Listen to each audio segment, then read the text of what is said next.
If we're being honest, there's a lot more to choosing and combining colors than meets the eye. There are so many different shades and hues, it's no wonder that sometimes people misstep and choose the wrong one. That said, there are a few common color mistakes that designers see over and over again. Keep reading to see what they are. If you've made one of the mistakes below, it's okay. You're definitely not alone in it, and we've provided easy fixes for each one.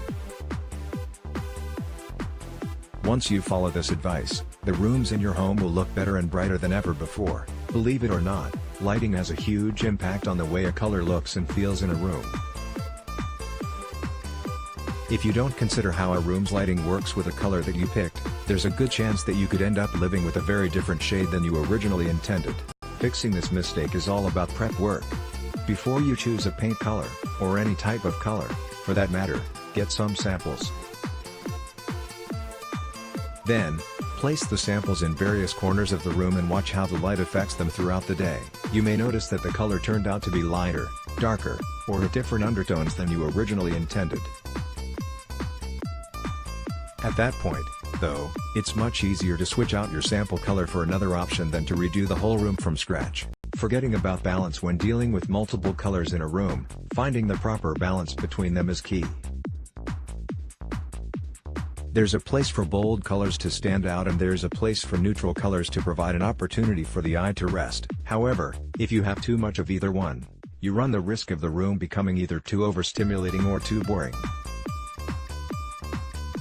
It's up to you to find the middle ground. Luckily, there is an easy trick to help you. It's called the October 30th 1960 rule. This rule dictates what percentage of the room should be taken up by each shade in your color scheme. The first 60% is your base color and usually a neutral shade. The next 30% is your secondary color, or a middle ground, and the final 10% is your accent color, which is the boldest shade. Designing each room separately at first, it may seem to make sense to decorate each room in your home as its own separate entity. After all, each room has its own individual uses, right?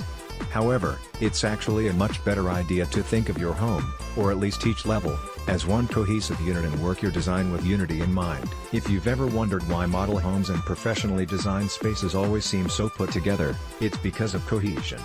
Every room in those spaces shares a similar color palette. As a result, they all flow together seamlessly. You can do the same thing in your own home. Start by doing your best to make sure that each room works in harmony with the ones adjacent to it.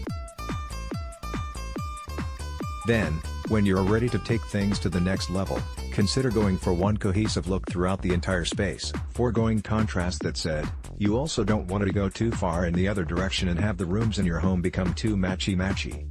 When the colors you use are too similar to one another, the room runs the risk of becoming boring to the eye. In this case, everything starts to blend together and none of the design elements really stand out. Luckily, if this is your color mistake, it's an easy fix.